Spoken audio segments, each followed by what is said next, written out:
Welcome to Luca is a Billionaire, where the only thing I invest in is your answers.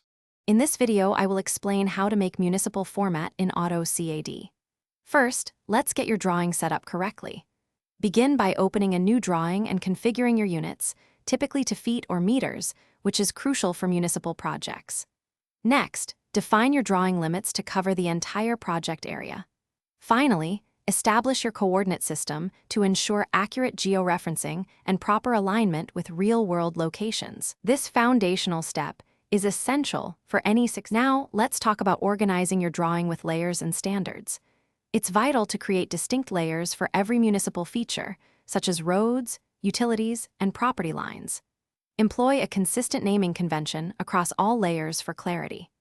Assign specific colors and line types to each layer to visually differentiate elements. Additionally, implement standard text styles and dimension styles to maintain uniformity throughout your project, making it easy to read and understand.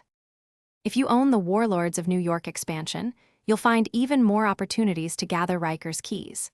The sewers in New York, especially those in the Southwest area, are rich with key boxes.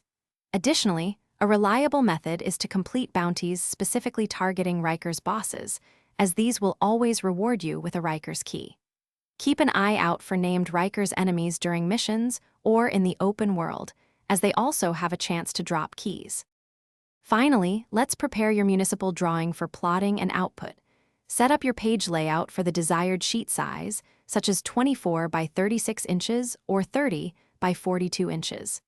Configure plot styles to ensure a professional appearance with correct line weights and colors.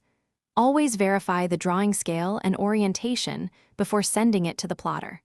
Once everything looks perfect, export your final drawing to a PDF format for easy sharing and archiving with municipal departments.